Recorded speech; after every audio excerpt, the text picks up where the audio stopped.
अहिले यहाँहरूले देखिरहनु भएको दृश्य दिक्तेल रूपाकुट मझुवागढी 14 बुइपा लेकपा गाउँको दृश्य हो, जहाँ एक बहुआयामिक व्यक्तित्व प्रभुराम राईको जन्म भएको थियो।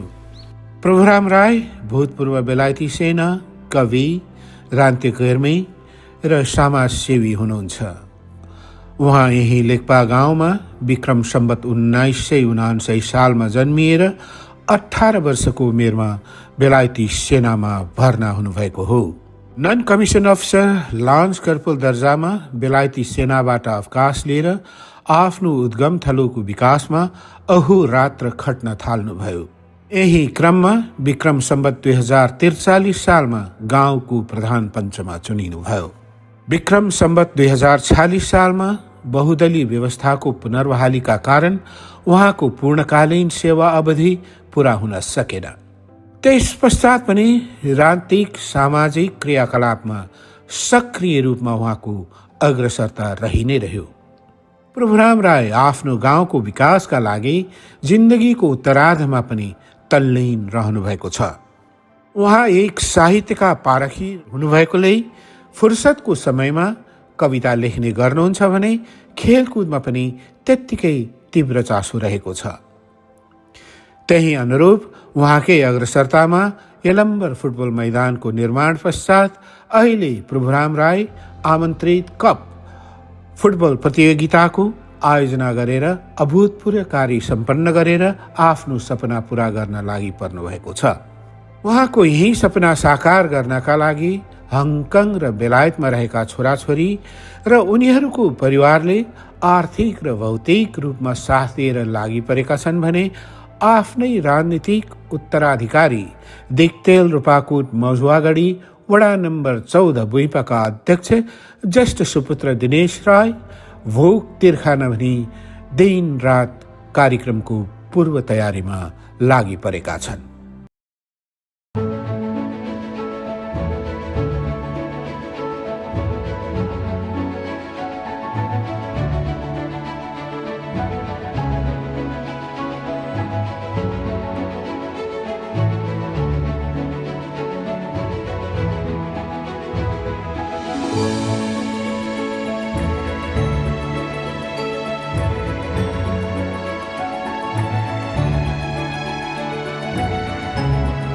नमस्ते। म यस बुइपाको साना गाउँ लेकपामा जन्मेको प्रभुराम राई आज यस खेल मैदानको जानकारीको लागि छोटकारी वक्तव्य दिँदैछु। यहाँ सम्पूर्ण जिल्लावासी मैले मान्नुपर्ने आदरणीयगण, दाजुभाइ दिदीबहिनी, मैले माया गर्नुपर्ने युवा युवती भाइ बहिनीहरू,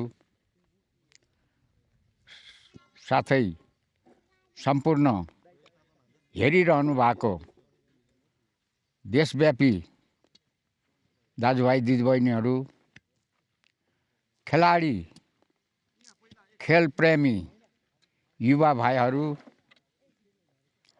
यही आउने माघ 7 गतेदेखि यस खेल मैदान यसको नामीकरण अहिले हालसालै गरिएको यलम्बर स्टेडियम पार्कमा खेल खेलाइँदैछ। यसको लागि सम्पूर्ण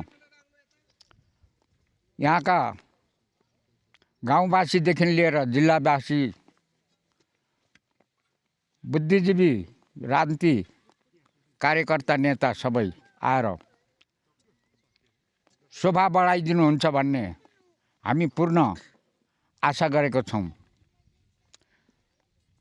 त्यस दिनको खेल भव्य अनि सभ्य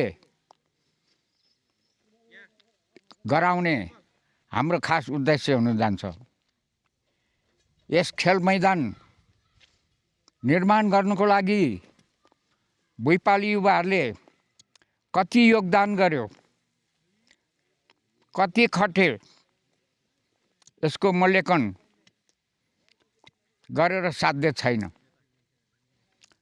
यो खेल मैदान शिलान्यास गर्दाखेरि हामीसँग हुने हाम्रो प्रिय मित्र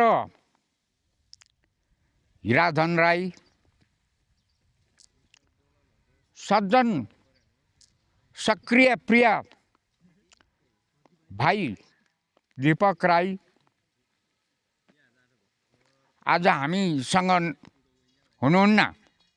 उहाँहरूको निधन भएको निकै साल भइसक्यो। त्यसले गर्दा यो खेल मैदान निर्माण गर्नु त्यति सजिलो थिएन। ठुलो योगदानमा हामीलाई क्षति पुगेको थियो। तर पनि हाम्रो हृदय चरचरी दुखिरहेको थियो। तर पनि त्यसको वास्ता नगरी कम्बर कसेर हामी लागि पर्यौँ। यहाँको युवाहरू, भुइँपाली युवाहरूले दिएको योगदान अमूल्य योगदान थियो। त्यसको भनी साध्य छैन। यो खेल मैदान त्यसै बनिएन। यो खेल मैदानको माटो धेरै भाग्यमानी। यहाँको युवाहरूले राम्रो योगदान पसिना दियो। यहाँको चाहिँ त्यो बेलाको स्थितिको स्थानीय सरकारले राम्रो योगदान दियो र आज यहाँसम्म बारीको काल्ला फोरेर ग्रान समाएर रागाको छालामा माटो बोकेर कुटो बाउसोले पहिला सुरु गर्दा अचम्मको कुरा थियो। मलाई मेरो विपक्षहरूले त भन्थे प्रोग्रामले काम पाएन, सारा युवा युवतीहरूलाई भुलायो। तर त्यो सत्य थिएन। प्रोग्रामले काम गर्नु खोजेको थियो। प्रोग्रामको सिद्धान्त थियो। प्रोग्रामले के चाहन्थ्यो भने बुइपा एक नभई बुइपाली एक नभई बुइपा बन्दैन। हामी बुइपाली एक भयौँ भने हामी केही न केही गर्छौँ। हामी बुइपाली भित्र निश्चय पनि यसमा फुटाउने छैन। मैले सोचिसकेका छु, मैले सम्झिसकेका छु, मैले विश्वास गरेका छु। हामी एकजुट भएपछि यो काम नहुने कुरै छैन। यो काम गरेरै छोड्छौँ। त्यसकै अनुवाद खोटाङ जिल्लाको बुद्धिजीवी, राजनीति नेता, सम्पूर्ण सबै साहु महाजन, युवा युवती एक नभई खोटाङ बन्दैन। मैले आजभन्दा 50औं वर्ष देखेको नसुती निदाएको सपना थियो। त्यो सपना थोर बहुत पुरा भएको देख्दाखेरि म धेरै खुसी छु। अब सम्पूर्ण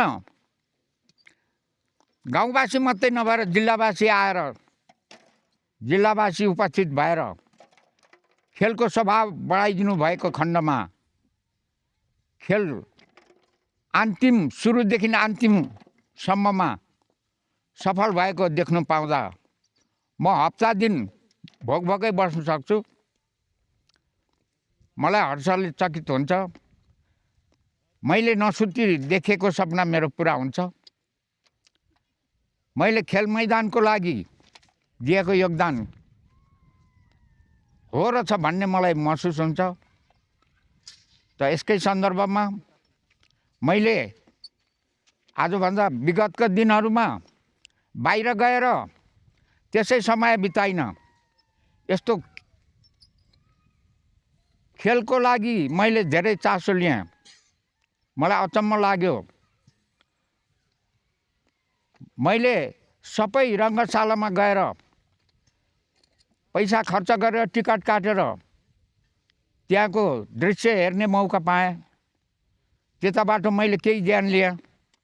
त्यो ज्ञान नै यहाँ सदुपयोग गर्नको लागि हामीले पनि त्यस्तो प्रकारको रङ्गशाला नहोस्, तर बारीको काल्ला, खेतको काल्ला भत्काएर समेर हाम्रो पनि त ग्रान्ड टावर बनाउन सक्छ भन्ने उद्देश्य आज म थोर बहुत सफल भएको ठान्दछु। मलाई खुसी लाग्दछ, एक प्रकार दुःख पनि लाग्दछ। योगदान दिने मुख्य साथीहरू 2 जना हामीसँग नभएकोले हामीलाई जहिले पनि त्यसको घड्कन आइरहन्छ, त्यसले पिरोलिरहन्छ। तर जिन्दगी यस्तै हो, अब त्यसलाई सम्झेर नहुने। फेरि पनि यहाँहरूलाई विनम्र अनुरोध गर्छु, त्यस दिनको 7 गतेदेखि 11 गतेसम्म यहाँहरूले आइकन दर्शकको रूपमा शोभा बढाइदिनुहुन्छ भन्ने हामीले सम्पूर्ण बुइपावासी आशाको बाटो हेरिरहेको छौँ। आज भोलि यहाँ थोर बहुत युवाहरू खटेर चाहिँ अझै राम्रो प्रकारको चाहिँ हेरचाह मर्मत गर्दै हुनुहुन्छ। अब सुक्खा जमिन छ, त्यसलाई चाहिँ हरियाली बनाउने कोसिस गर्नु हुँदैछ। अब यस्तै सन्दर्भमा हामीहरू सम्पूर्ण गाउँवासी छरछिमेक खटेर काम गरिरहेछौँ, आफ्ना व्यक्तिगत काम छोडेर। यस्तै सन्दर्भमा अब जिल्ला बाहिरको खेलाडी भाइहरू आउनु हुँदैछ। बुइपाको युवा युवतीहरू भाग्यमानी म सम्झन्छु। तपाईँहरूको कला, तपाईँहरूको खेल हेरेर उहाँहरूले पनि केही फाइदा लिनुहुनेछ, केही अनुभव गर्नुहुनेछ भन्ने हामीले आशा गरेका छौँ। म साधारण परिवारमा जन्मेको मान्छे हो। 14 वर्षमा आमा खसेपछि मेरो पढाइको लथालिङ्गै विसर्जन भयो, पढाइ रोकियो। अनि बाहिरतिर बाध्यताले जानै पर्यो, जागिर खोज्दै डुल्दै। बाहिर गएर मैले केही दुःख धेरै गरेँ होला, तर केही फाइदा पनि मैले आफ्नो लागि लिएँ होला। त्यही विगतको समयले बताउँछ।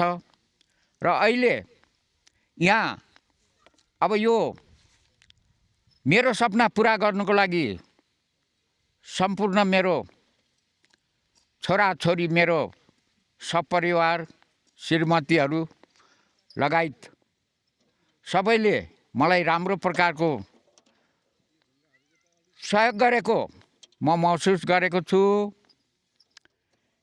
किनकि एकजनाले गरेर हुने कुरा भएन। यही सहयोगले गर्दा नै आज मैले यहाँ हँसिलो भएर बोल्ने मौका पाइरहेको छु।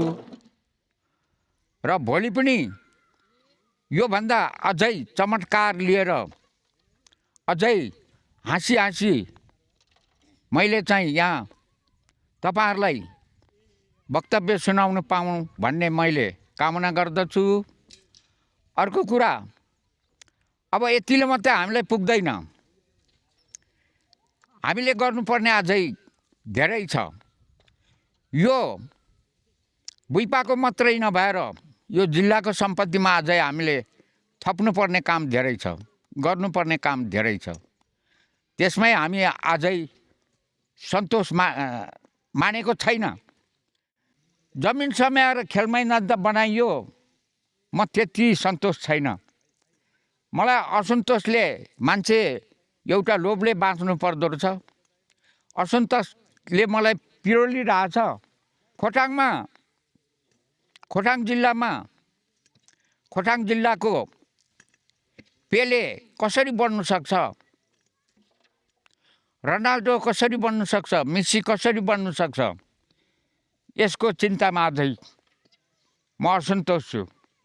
त्यसै कारणले अभिभावक वर्गलाई म निवेदन गर्न चाहन्छु, आफ्नो छोराछोरीलाई राम्रो कला उत्पादन गर्ने, ऊर्जा बढाउने काम गरिदिनु होला। खेल नखेल्नु, खेलमा नजान्नु भन्ने शब्द हटाइदिनु होला। आउने पुस्ताहरूले यो अहिले वर्तमान भइराखेको कार्यको अझ बढी प्रगति होस्, बढी उन्नति गरोस्, राम्रो गरोस् भन्ने मैले जहिले पनि मेरो अटुट भावना र सम्झना छ। यति भन्दै यो छोटकरी मेरो वक्तव्य म यहीँ अन्तिम गर्न चाहन्छु। जय बुइपा।